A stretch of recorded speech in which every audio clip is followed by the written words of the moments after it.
Welcome back to Blurred Summits. Today we are going to go through the first 3 rules from Jordan Peterson's book, 12 Rules for Life, an Antidote to Chaos.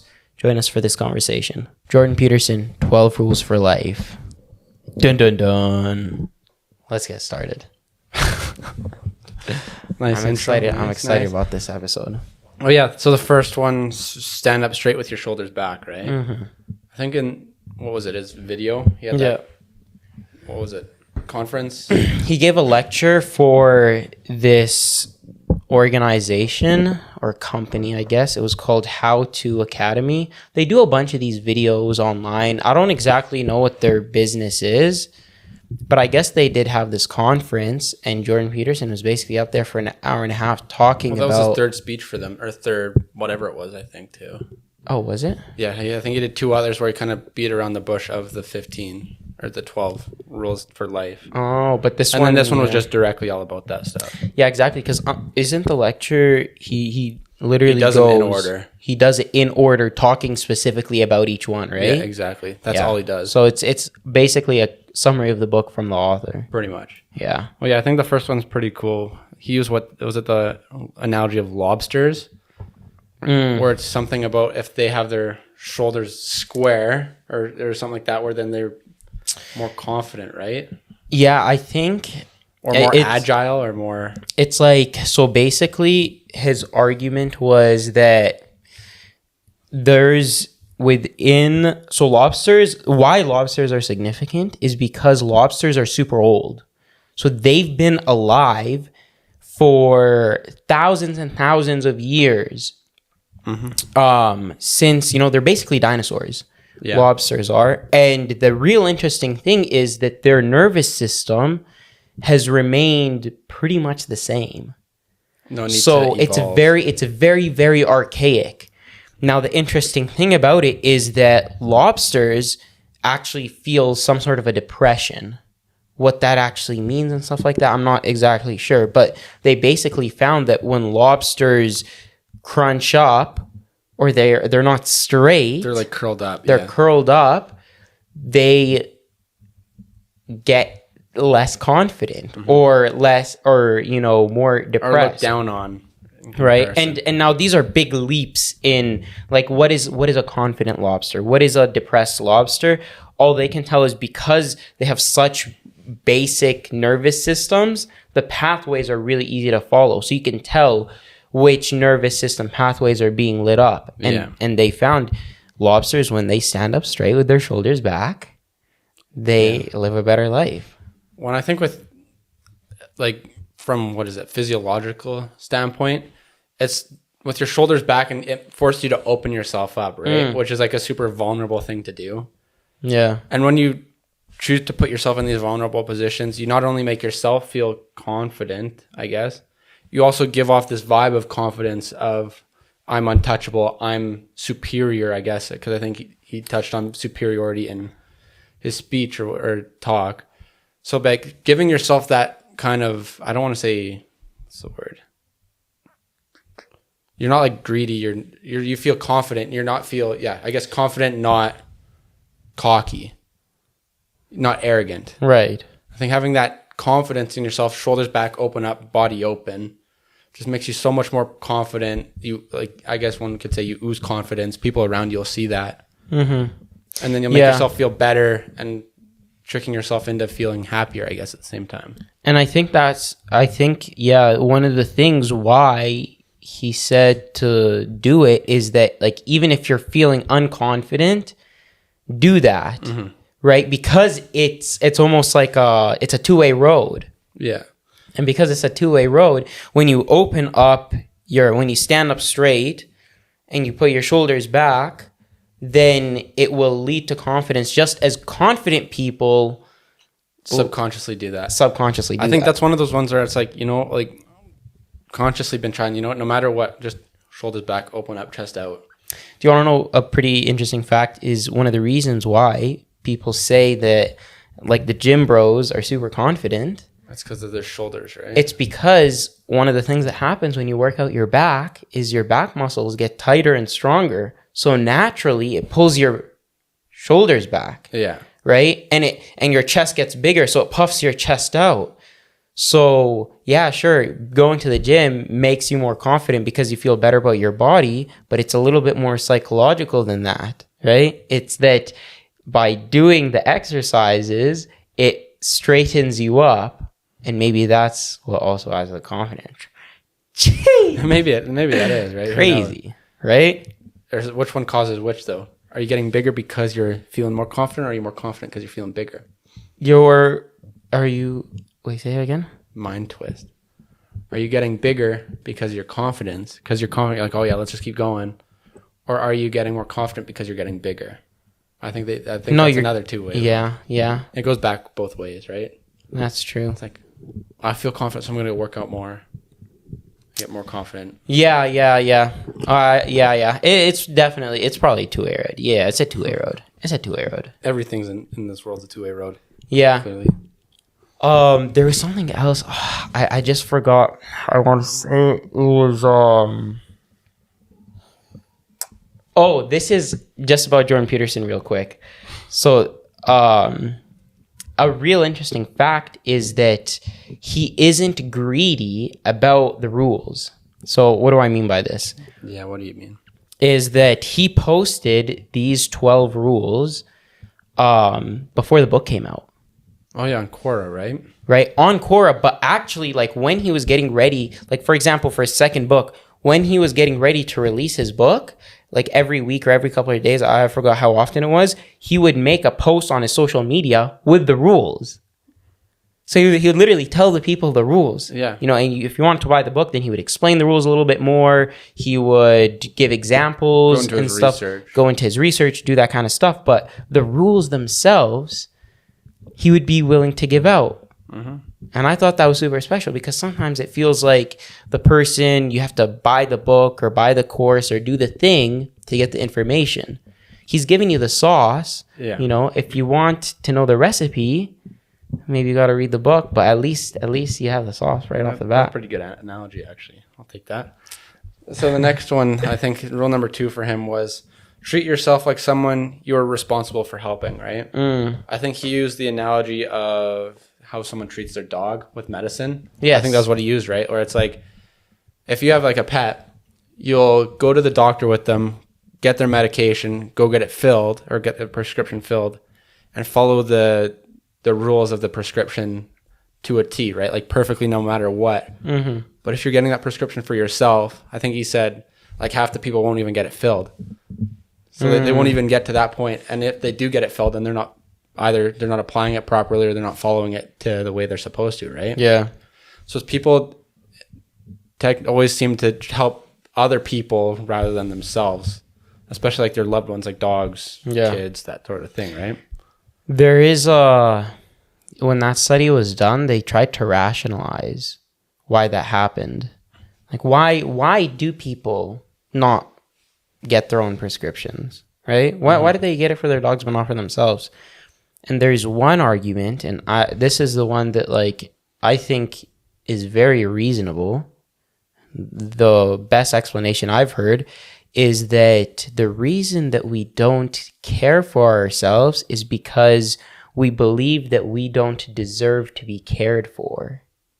I think he said that in like that video. We'll have to maybe put that in the description or whatnot. But did he say? I think he might have talked about that. Yeah. Right. It's like this idea that because I know myself completely. That's exactly. Is it the same one? Yeah. Okay. So what it is that because I know myself completely, I know my deficiencies and my flaws.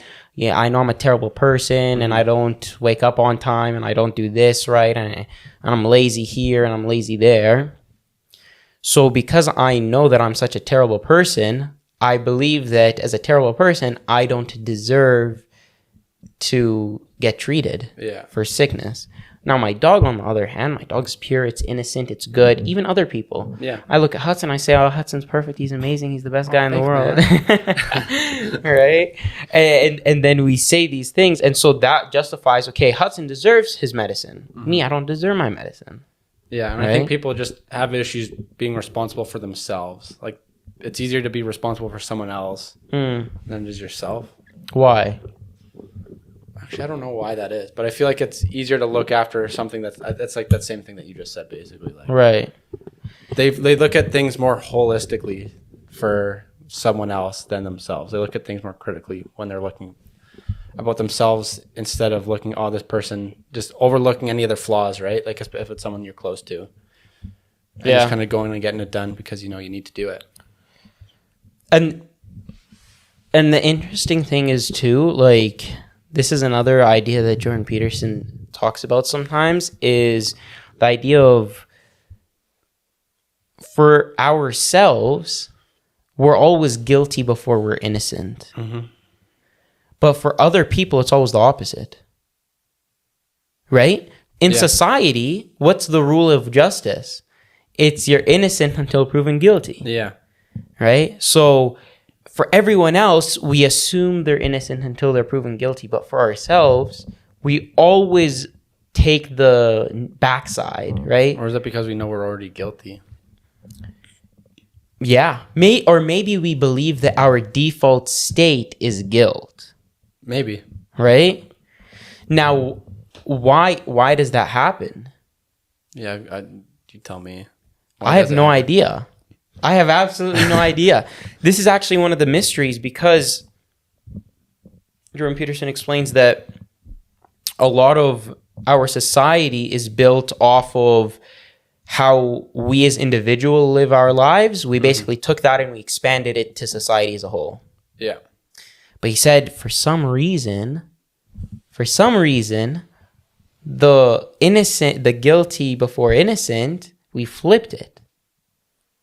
And he said that was an absolute miracle that happened. Because if we were following what our individual psychology does, then our judicial system would do what? Well, we used to follow it that way. Really? Way back, that's how it used to be. Basically. What do you mean? Like basically, like way back, like 1800s before that. Really?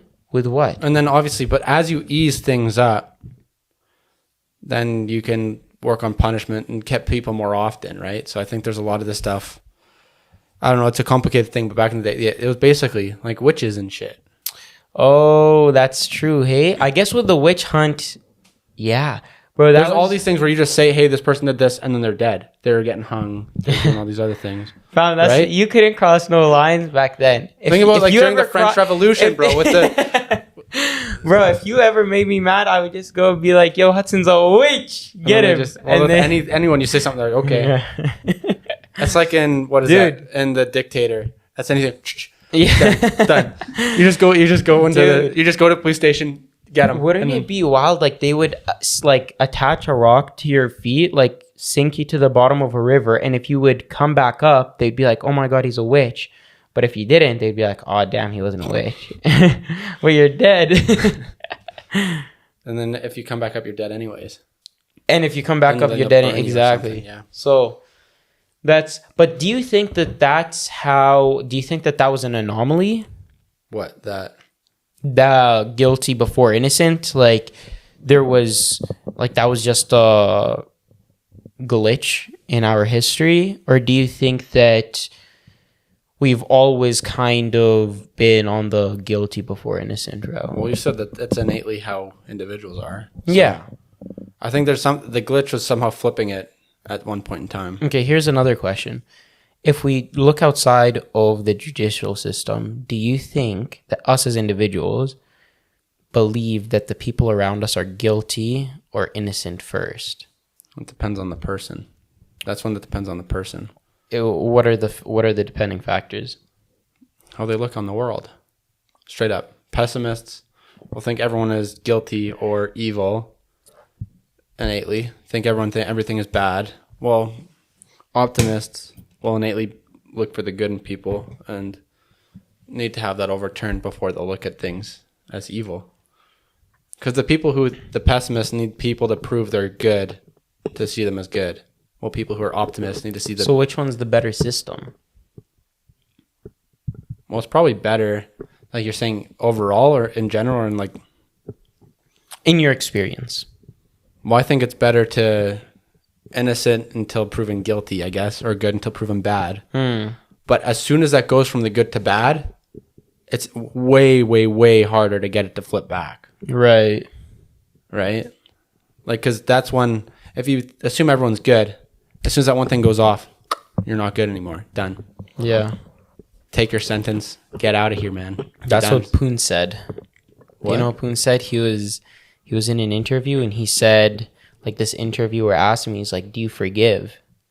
And he was like, yeah, I forgive. And he was like, and Poon was like, yeah, I forgive, but not always. Mm-hmm. And the guy said, when do you not forgive? And Poon replied, he said, with betrayal. He said, if somebody betrays, you're done. See, well, yeah, it's things that are personal, right? And that's when he doesn't care about crimes. That's what that's saying. Right? It's like the crimes are one thing, but it's as soon as you turn your back on me or you go do something. Stab me in the back. That's it. Dunzo. Fool me once, shame on you. Fool me twice, shame on You don't even me. get the shame on two. Fool me. You don't get the fool me twice. Yeah, with there's Poon. no right. There is no fool me twice. In theory, that's really how it should be, though, right? Like with things like actions like that, it's fool me once, and then it's on them, right? But if you let them back in, that's why the saying is the way it is. Fool me twice, shame on me, because I let you back in. It's on my fault for letting this thing that I knew was already what it was back in and doing the same thing again. So do we cut them off? At distance, I probably would. Right? Do you believe in burning bridges? Yeah, I'd probably say yeah. Like, what would you define burning bridges? Cut off ties. Yeah, like I don't do like burning bridges. I envision this whole flaming down the middle. No, like I just kind of slowly with my little butter knife just go until it just breaks and so okay, there we go, we're done. I'm not the type of big machete one chop the like it's not all dramatic. No, you know, it's just kind of slow. I just start making more distance, talking less and less. I just kind of let it just dissolve. Like I don't want to like forcefully do something because then then those people get pissed off for something, right? Like if they wrong you, then they'll understand a slow separation. Yeah, I think that's reasonable. Like, yeah, I don't agree with the whole. Some people, they're real dramatic with it. They're like, that's it, you're done. I cut you off, bam, blocked from everything. See, you shouldn't have to, right? Like outwardly that's real acknowledge dramatic, what it is, bro. right? Yeah. Because everything kind of dissolves, anyways. Mm-hmm. So if you make a little bit of distance, let life take its course. Yeah, well, you just start dropping the little things. Like the little things are you making the effort to make the plans, you starting the conversation. You're a little bit busier. you change your priorities. I think that's what it really is like. Yeah. Because everyone has their list of their priorities, right? And if someone near the top of your list does something to wrong you or something, you drop down to the bottom of that list. Right. So then you've got more things, better things to do, I guess. Because obviously everyone has those people where it's like, if you're doing, no matter what you're doing, if they say, hey, let's do this thing, you'll drop what it is you're doing, try to make space for it, right? Like studying, work, gym, whatever. Yeah, I can take a break from that to go do that. But these people that you then have wronged you, they ain't getting above working out. They ain't getting above studying. They're not important enough to drop studying to go do that anymore, right? So, and I guess it is probably possible to slowly climb back up that ladder. But it has to be very, very, very select situations. But for them to have dropped down that ladder, they obviously had to have done something wrong. And to ever forget that they've done that thing wrong, would be ignorant, I guess.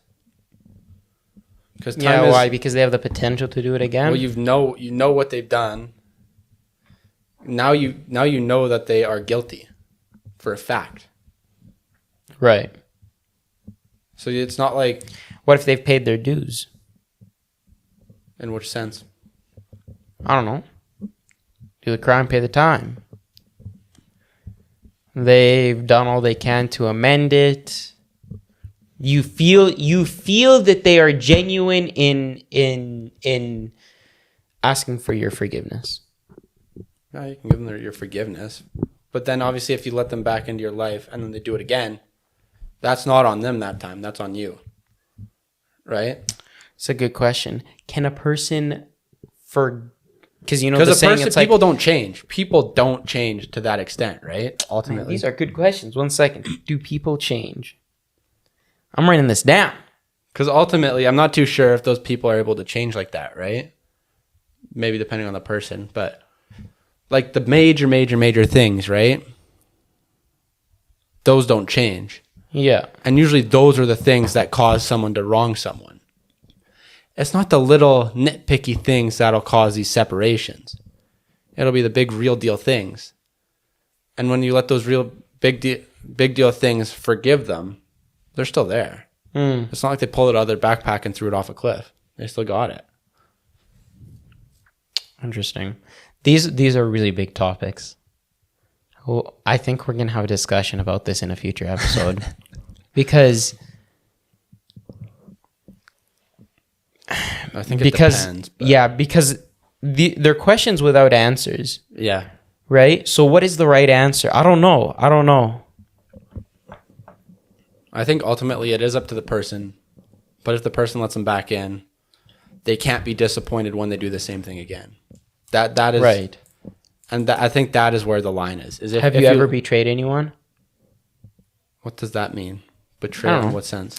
Have you ever gone to a point where let's say, because like for example, you say, person drops down on your list, they're less of a priority, you kind of distance yourself from them, right? Yeah. Have you ever been that person? That's been dropped? That, yeah, you did something bad, you did something wrong, and distancing happened. Knowingly? I don't think so. That's the way to put it, is knowingly. Because I don't know. I feel like that's not really a common way to go about things, though, is the way that I was saying, right? Like, it's very uncommon to just kind of let things happen. Everyone always has to acknowledge whatever it is, right? That's true. Some people like drama, but most people like drama. That's true. Drama sucks. Well, at this point, it's going to take us 3 hours to get through these 12. All right, let's run through them. Number 3. Befriend people who want the best for you. That's a perfect segue. Yes. Oh, damn. Yeah, that was good. Look at that. See, Jordan knew we were going to have this conversation. See, one falls into the next, which falls into the next. Dr. Peterson. Well, yeah, basically, right? Like, what that means is if you have something good that happens to you and you go up to a person, they shouldn't, and you say, hey, I've got this really good news. They shouldn't need to talk about their good news that happened on top of your good news. They should be able to be there and celebrate that good news with you. Or in the times of bad, right? If you say, oh, this terrible stuff happened to me, they don't come in and pile their bad stuff on top, be like, oh, I've got this stuff that's way worse that I need more help for. Yeah. They're there to support you, right? It's not this, what's the word that we use it that we can say on this podcast? Competition? Yeah, I was going to use something, but we couldn't say it that way. But yeah, it's like this, always this competition to be either more in need or better than the person, no matter which way it is. And I know people like this, and it just pisses me off.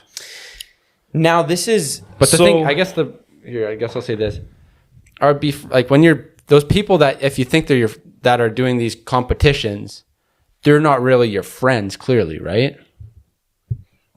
Or yeah. Can one consider them friends if they always do that sort of competition? Do I believe? I don't think you can. You cannot, because you're setting up a toxic environment. Yeah.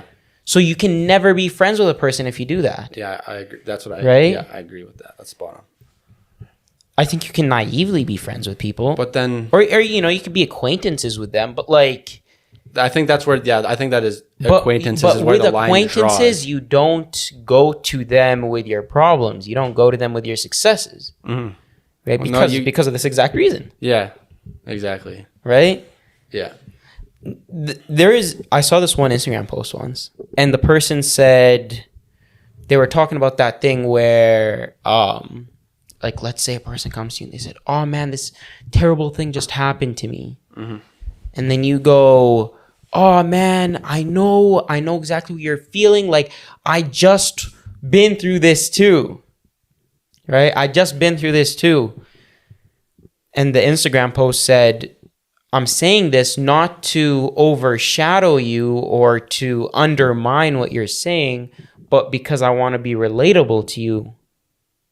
I want to be relatable to you and to what you're going through. Mm-hmm. And everyone in the comments was like, yeah, like, you know, I wish people would understand that and stuff like that. And you know what I thought about? What? I thought about our communication episode. Oh my God, did I? Don't break the chessboard. We're good. Oh my God. Okay. And no, I'm kidding. But we did talk about this in the communication episode, where communication, it's not just what you say or your intention behind what you say. It's also about how that information is received. So even if when you are saying this, your intention is you want to be relatable to the person, so your intentions are good. You have good intentions. You want to be relatable to the person. That's not how the other person's seeing it, right? Like you said, like when people do that, oh man, they're so annoying. Like you hate people like that, right? Well, I think it's people consciously doing it because like me personally, I do tend to do that. I think that just because I have troubles usually when those sort of social situations like that. Okay. So I try to do that to bring myself in. But I think it's the way you say it is like, obviously the way you say things makes such a big difference. Oh yeah. Like if you can say it in a way where it's truly like genuine, like I want to help you.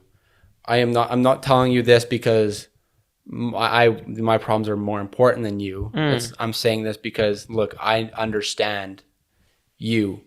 I'm here to help you. I know why you're going through, or I sort of get a feeling for why you're going through things like this. Yeah. Like I can definitely see because it's like, what do they say? Experience is the best teacher. What is that? Is that a saying?